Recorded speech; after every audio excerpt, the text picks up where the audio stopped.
Good morning. आज हम study करेंगे एल्गी के बारे में।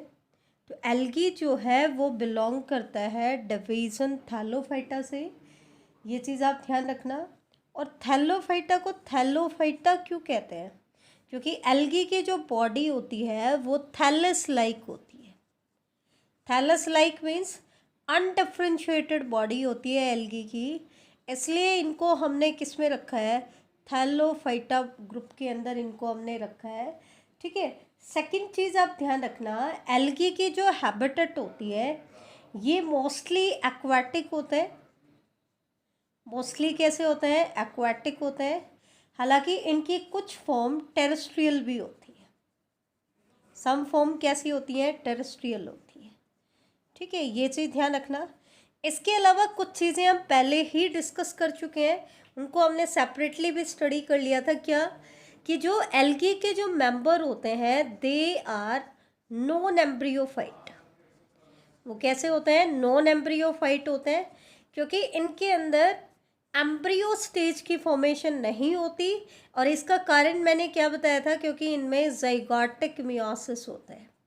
जैसे ही ज़ाइगोट बनता है उसमें मियोसिस हो जाता है, तो एम्ब्रियो की फॉर्मेशन नहीं हो पाती।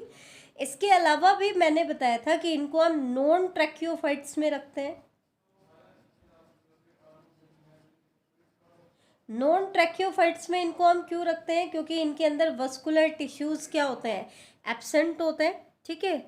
सीडलेस प्लांट्स होते हैं, सीड की फॉर्मेशन नहीं होती, लेकिन पॉलिनेशन और फर्टिलाइजेशन के लिए इनको क्या चाहिए होता है? वाटर चाहिए होता है। और इसकी तो ज़्यादातर फॉर्म एक्वेटिक होते हैं, तो वाटर इनको अवेलेबल हो जाता है। सबसे मेन चीज़ क्या आती है जो एग्ज़ाम्स में पूछी जाती है? थैलोफाइटा को हम बेसिकली 3 क्लासेस में डिवाइड करते हैं बेटा। इनका डिफरेंस सबसे मेन पार्ट आता है, क्लासेस का डिस्ट्रीब्यूशन, क्लासेस का क्लासिफिकेशन तक हमें पढ़ना है। तो 3 क्लासेस हैं, क्लोरोफाइसी, फेयोफाइसी एंड रोडोफाइसी। क्लोरोफाइसी के मेंबर्स को हम कॉमनली ग्रीन एल्गी बोलेंगे। फेयोफाइसी के जो मेंबर्स हैं they are called brown algae commonly. And rhodophyceae के मेंबर्स को हम कॉमनली कहते हैं बेटा रेड एल्गी। तो एक तो ये चीज़ आपको ध्यान रखनी है। इसके अलावा फोटोसिंथेटिक पिगमेंट में इनमें डिफरेंस होता है। ये डिफरेंस पूछे जाते हैं। सबसे मेन है photosynthetic pigment, food stored and cell wall. ये इनके बीच में सबसे मेन डिफरेंस है। इनमें से जनरली एग्जामिनर क्वेश्चन डालता है। तो फोटोसिंथेटिक पिगमेंट अगर हम क्लोरोफाइसी के मेंबर्स की बात करें तो इनमें होता है chlorophyll A, chlorophyll B and carotenoids. Carotenoids में कैरोटीन एंड जेंथोफिल दोनों पिगमेंट आपके आ जाते हैं। तो इनमें फोटोसिंथेटिक पिगमेंट है ग्रीन एल्गी में chlorophyll A, chlorophyll B and carotenoids. जबकि ब्राउन एल्गी में फोटोसिंथेटिक पिगमेंट होता है chlorophyll A, chlorophyll C, carotenoids, xanthophyll हो गया आपका।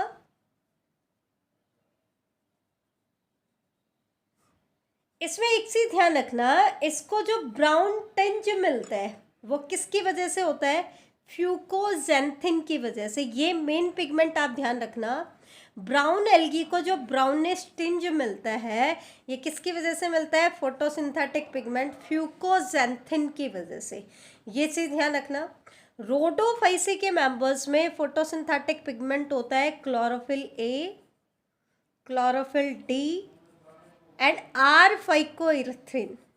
बेटा एक होता है सी फाइकोइरेथ्रिन, वो साइनोबैक्टीरिया में प्रेजेंट होता है। यहाँ पे होता है आर फाइक्रोइथ्रिन, आर से होता है रेड एल्गी। ठीक है, तो ये चीज़ ध्यान रखना। इसमें एक चीज़ आप नोटिस करो, क्लोरोफिल ए आपका सभी फोटोसिंथेटिक ऑर्गेनिज्म में प्रेजेंट है।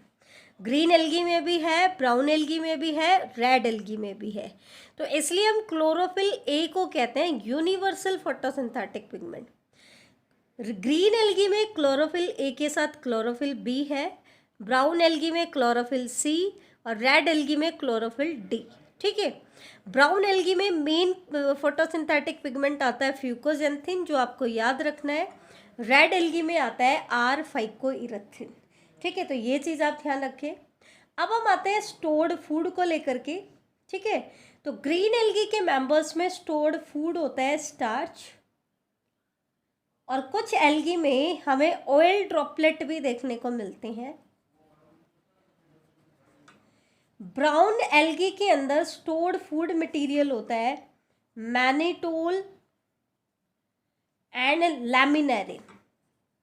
ये इंपॉर्टेंट है, पूछ लेते हैं, मैनिटोल एंड लैमिनेरिन। लैमिनेरिन और मैनिटोल क्या होते हैं? कॉम्प्लेक्स पॉलीसेक्राइड होते हैं, जबकि रोडोफाइसी के मेंबर्स में स्टोर्ड फूड मटेरियल होता है फ्लोरिडियन स्टार्च। क्या होता है बेटा? Floridean starch. तो ध्यान रखना, फ्यूकोजेंथिन ब्राउन एल्गी का पिगमेंट था, लेकिन फ्लोरिडियन स्टार्च जो है वो रेड एल्गी का स्टोर्ड फूड मटेरियल है। अब हम बात करेंगे सेल्वोल को लेकर के। तो ग्रीन एल्गी के मेंबर्स में सेल्वोल बनी हुई होती है। इनर सेल्वोल की बात करें तो वो तो बनी हुई होती है सेल्यूलोज की, इनर लेयर जो होती है वो तो सेल्यूलोज की बनी हुई होती है, और आउटर लेयर होती है पेक्टोज की। जैसे हम नॉर्मली कहते हैं पेक्टोसेल्यूलोजिक नेचर है, आउटर लेयर पेक्टोज की है और इनर लेयर सेल्यूलोज की है। जबकि ब्राउन एल्गी में क्या होता है, इनर लेयर जो होती है वो तो सेल्यूलोज की ही होती है, लेकिन it is covered on the outside by a gelatinous coating of algin. लेकिन बाहर की तरफ इसके ऊपर किसकी कोटिंग होती है? आल्जिन की कोटिंग होती है। ठीक है, जबकि आपके रेड एल्गी जो है उनके अंदर जो सेल्वोल होती है it is made up of cellulose, pectin, polysulphate ester and polyuronic acid. Polysulphate ester and polyuronic acid. तो ये चीज़ आपको ध्यान रखना है, सबकी जो सेल्वोल कंपोजिशन है वो क्या है बेटा? अलग अलग है। ठीक है, सेल्युलरिटी लेवल की अगर हम बात करें तो ग्रीन एल्गी के जो मेंबर्स होते हैं वो मोस्टली आपके यूनिसेल्युलर होते हैं, या फिर कॉलोनियल हो सकते हैं, या फिर मल्टी सेल्युलर भी हो सकते हैं। दैट मीन्स सिंगल सेल्ड के बने हुए हो सकते हैं, मल्टी सेल्युलर हो सकते हैं, या कॉलोनी भी बना सकते हैं। जबकि ब्राउन एल्गी के जो मेंबर्स होते हैं वो सारे के सारे मल्टी सेल्युलर होते हैं। ठीक है, और रेड एल्गी के जो मेंबर होते हैं वो मोस्टली मल्टी सेल्युलर होते हैं, मोस्टली मल्टी सेल्युलर, लेकिन रेयरली उनके अंदर यूनिसेल्युलर फॉर्म भी मिलती हैं। रेयरली कैसे होता है? यूनिसेल्युलर। इसके बाद आता है सेक्सुअल रिप्रोडक्शन के बारे में, तो इसको हम आगे भी डिस्कस करेंगे। यहाँ पर मैं सिंपली बता देती हूँ, ब्राउन एल्गी और ग्रीन एल्गी के अंदर आपको सेक्सुअल रिप्रोडक्शन के तीनों मोड देखने को मिलेंगे, आइसोगैमस, अनआइसोगैमस एंड ऊगैमस। तीनों के तीनों मोड आपको देखने को मिलेंगे, आइसोगैमस, अनआइसोगैमस एंड ऊगैमस। जबकि रेड एल्गी के जो मेंबर्स होते हैं दे आर ऊगैमस। वो कैसे होते हैं? ऊगैमस होते हैं, ध्यान रखना। और साथ में इनमें एक चीज़ और भी होती है, क्या कि ये इकलौते एल्गी ऐसे हैं जिनके अंदर पोस्ट फर्टिलाइजेशन डेवलपमेंट होती है, मतलब फर्टिलाइजेशन के बाद डेवलपमेंट होती है, पोस्ट फर्टिलाइजेशन डेवलपमेंट होती है। जो इवेंट फर्टिलाइजेशन के बाद होते हैं उनको हम कहते हैं पोस्ट फर्टिलाइजेशन डेवलपमेंट। तो वो इकलौता किस में होते हैं? आपके रेड एल्गी के अंदर होते हैं। तो बेटा रिप्रोडक्शन में हमने देखा, सेक्सुअल रिप्रोडक्शन की अगर हम बात करें तो एल्गी में 3 मोड हमने देखे, आइसोगैमस, अनआइसोगैमस एंड ऊगैमस। ठीक है, आइसोगैमस का मतलब होता है, आइसो मतलब सिमिलर, दैट मीन्स यहाँ पर जो फ्यूजिंग गैमेट्स हैं they are similar in size. उनका साइज कैसे है? सिमिलर है। अब साइज तो सिमिलर है फ्यूजिंग गैमेट्स का, लेकिन वो मोटाइल भी हो सकते हैं या नॉन मोटाइल भी हो सकते हैं। अब आइसोगैमस में मोटाइल कंडीशन हमें देखने को मिलती है क्लेमाइडोमोनाज में, और नॉन मोटाइल कंडीशन हमें देखने को मिलती है स्पाइरोगैरा में। तो ये एग्जाम्पल आपको ध्यान रखने हैं। अनआइसोगैमस का मतलब है फ्यूजिंग गैमेट्स आर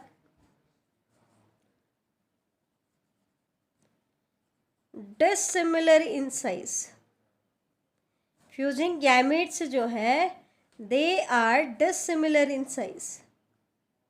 अब इसमें क्या एग्जाम्पल आता है, कुछ क्लेमाइडोमोनाज की जो स्पेसीज हैं वो अनआइसोगैमी शो करती हैं, बाकी की तो क्या शो करती हैं, आइसोगैमी, लेकिन कुछ स्पेसीज ऐसी होती हैं जो अनआइसोगैमी शो करती हैं। ओगैमी एक्चुअल में क्या होती है, एनाइसोगैमी की ही एक टाइप है। That means fusing gamete dissimilar है साइज में। और एक खास कंडीशन और ऐड हो जाती है, क्या कि मेल गैमेट जो होते हैं ना, they are small in size, वो साइज में छोटे होते हैं एंड मोटाइल होते हैं। जबकि फीमेल गैमेट जो होते हैं they are larger in size and non motile. जैसा कि ह्यूमन के केस में होता है, तो वैसा ही किस में होता है, oogammy में भी होता है। तो ये कंडीशन हमें कहाँ देखने को मिलती है, वॉल्वॉक्स एंड फ्यूकस में। तो अब हम इनके कुछ एग्जाम्पल्स के बारे में बात कर लेते हैं जो जर्नली पूछे जाते हैं। इनके एग्जाम्पल्स कौन कौन से हैं, तो ग्रीन एल्गी में एक एग्जाम्पल आता है आपका क्लेमाइडोमोनाज, जैसा कि हमने अभी भी डिस्कस किया था। तो क्लेमाइडोमोनाज यूनिसेल्यूलर होता है। कैसा होता है, यूनिसेल्यूलर, ठीक है। दूसरे एग्जाम्पल है वॉल्वॉक्स, और जैसा कि हमने अभी भी बताया था कि वॉल्वॉक्स कॉलोनियल होता है, कॉलोनी बनाता है। क्या बनाता है, कॉलोनी बनाता है, ठीक है। मल्टी सेल्यूलर एंड फिलामेंटस में आपके एग्जाम्पल आते हैं यूलोथ्रिक्स एंड स्पाइरोगैरा। अगर आपसे पूछ ले कि मल्टी सेल्यूलर फिलामेंटस एल्गी के एग्जाम्पल बताओ, तो आपको कौन से एग्जाम्पल देने हैं, यूलोथ्रिक्स एंड स्पाइरोगैरा। फिलामेंटस का मतलब होता है लॉन्ग थ्रेड लाइक। इसके अलावा और क्या क्या एग्जाम्पल है ग्रीन एल्गी के, कारा, कारा भी एक ग्रीन एल्गी है, उल्वा एंड क्लैडोफोरा। इनमें मैंने वो भी एग्जाम्पल डाल दिए हैं जो आपकी एनसीईआरटी ने दिए हैं, और बाकी कुछ इम्पॉर्टेंट एग्जाम्पल्स भी डाले। ब्राउन एल्गी में अगर हम बात करें तो इसके एग्जाम्पल हैं laminaria, sargassum, Fucus, Ectocarpus, kelps and Dictyota. तो ये मैंने कुछ इम्पॉर्टेंट एग्जाम्पल्स आपको बताए ब्राउन एल्गी के। सिमिलरली रेड एल्गी में हम पढ़ेंगे मेनली ज़ैलिडियम, ग्रासिलेरिया। बेटा ये जो दो रेड एल्गी के मेंबर्स हैं इनको हम आगे भी स्टडी करेंगे। इनसे हमें अगार अगार ऑब्टेन्ड होता है। इकोनॉमिक इम्पोर्टेंस में मैं आपको बताऊंगी इससे क्या ऑब्टेन्ड होता है, अगार अगार, ठीक है। इसी तरीके से अदर इम्पोर्टेंट एग्जाम्पल्स हैं पॉलीसाइफोनिया, पोरफायरा,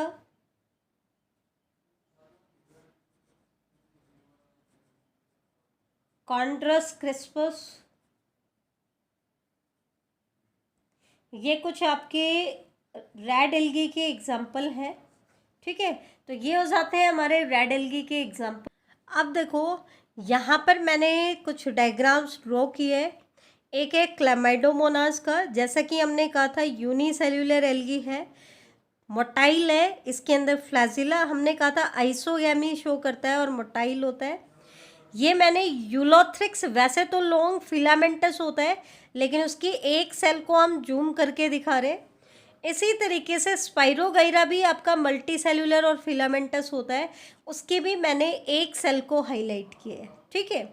तो मेन चीज़ इन तीनों में क्या पूछी जाती है बेटा कि इनके अंदर क्लोरोप्लास्ट की शेप कैसी होती है। ठीक है, ये ग्रीन एल्गी की एग्जांपल है और ग्रीन एल्गी में मेन पॉइंट आता है कि इनके क्लोरोप्लास्ट की शेप कैसी होती है। तो क्लैमाइडोमोनाज में जो क्लोरोप्लास्ट होता है वो होता है बेटा कप शेप्ड। कैसा होता है? Cup shaped. ये चीज़ आप ध्यान रखना, क्लोरोप्लास्ट कैसा होता है? कप शेप्ड होता है। और क्लोरोप्लास्ट में आपको एक स्ट्रक्चर दिखाई देती होगी, इस स्ट्रक्चर को हम कहते हैं पाइरिनोइड्स। ठीक है, इसको हम आगे डिस्कस करेंगे। ये क्या होती है? पाइरिनोइड होती है। यूलोथ्रिक्स में जो क्लोरोप्लास्ट की शेप होती है वो होती है कॉलर शेप्ड, या इसको हम गिर्डल शेप्ड भी बोलते हैं।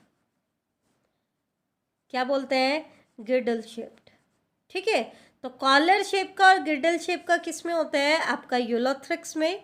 और स्पाइरोगैरा में जैसा कि आप देख रहे हो रिबन लाइक क्लोरोप्लास्ट होते हैं। कैसे होते हैं? Ribbon like. यूलोथ्रिक्स में कॉलर की शेप के होते हैं और इसके अंदर रिबन लाइक होते हैं। ठीक है, तो ये है आपका क्लोरोप्लास्ट के बेसिस पर डिस्टिंक्शन इनके बीच में। अब हम कुछ और टर्म्स को ले लेते हैं, जैसे कि पाइरिनोइड होता है इनके अंदर। पाइरिनोइड क्या होता है बेटा? पाइरिनोइड एक स्टोरेज बॉडी होती है जिसके सेंटर में कोर होती है प्रोटीन की। सेंटर में किसका कोर होता है? प्रोटीन का। और उसके बाहर वो किससे सराउंडेड होता है? स्टार्च से। ठीक है, किससे सराउंडेड होता है? स्टार्च से। तो सेंटर में मैंने क्या बताया? सेंटर के अंदर कोर होता है किसका? प्रोटीन का। और बाहर सराउंडेड होता है किसके द्वारा बेटा? स्टार्च से। ठीक है, तो ये स्टोरेज बॉडीज हैं इनके अंदर, जो जनरली आपको ग्रीन एल्गी में देखने को मिलेगी। और ग्रीन एल्गी में कहाँ मिलेंगी? लोकेशन क्या है इनकी? क्लोरोप्लास्ट में हमें देखने को मिलती हैं। और अकरेंस क्या है? ग्रीन एल्गी में हमें देखने को मिलेगी। नेक्स्ट पॉइंट आता है रिप्रोडक्टिव या सेक्स ऑर्गन को लेकर के। ये बड़ा इंपॉर्टेंट पॉइंट है इनके केस में। इनके अंदर सेक्स ऑर्गन कैसे होते हैं? यूनिसेल्युलर होते हैं एंड नॉन जैकेटेड होते हैं। That means they are not surrounded by sterile jacket. Non jacketed होते हैं, उनके बाहर स्टेराइल जैकेट प्रेजेंट नहीं होती है। ये इंपॉर्टेंट पॉइंट है, ध्यान रखना। रिजर्व फूड मटेरियल क्या होता है इनके केस में? स्टार्च होता है। ठीक है, मोड ऑफ न्यूट्रिशन की बात करें तो ये ऑटोट्रॉफिक होते हैं बेटा। कैसे होता है? ऑटोट्रॉफिक। ठीक है, अब हम बात करेंगे एल्गी के अंदर इकोनॉमिक इम्पोर्टेंस को लेकर के। तो इसमें ध्यान रखना इनकी इकोनॉमिक इम्पोर्टेंस क्या है। तो एटलीस्ट हाफ जो CO2 फिक्सेशन होता है नेचर में, उस CO2 फिक्सेशन में कौन इन्वॉल्व होते हैं? आपके एल्गी। अब CO2 फिक्सेशन का मतलब क्या है? फोटोसिंथेसिस। और आपको पता है अगर CO2 फिक्सेशन हो रहा है दैट मीन्स ये प्राइमरी प्रोड्यूसर का काम कर रहे हैं, which is the base for food cycle of all aquatic organism.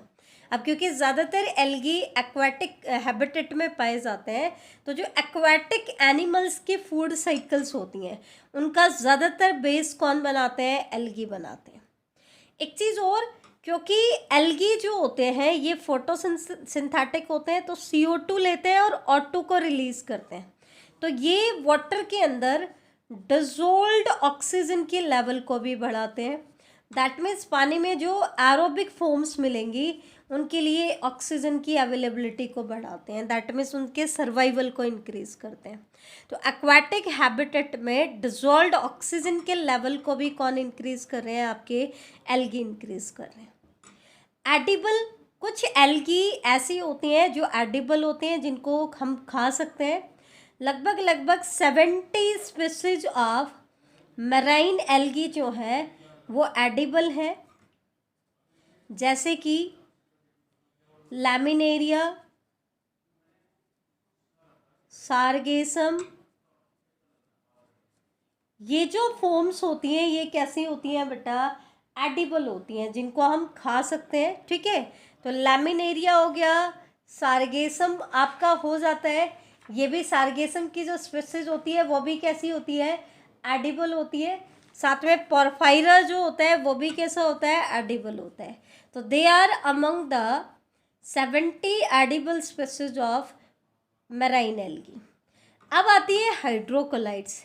Hydrocolloids का मतलब होता है वाटर होल्डिंग सब्सटेंसेस। कैसा सब्सटेंसेस? Water holding. तो दो तरह के हाइड्रोकोलाइट्स हमें मिलते हैं। एक होता है आल्जिन। आल्जिन ऑब्टेन्ड होता है ब्राउन एल्गी से। और दूसरा होता है बेटा कैराजीन। कैराजीन ऑब्टेन्ड होता है रेड एल्गी से। ठीक है।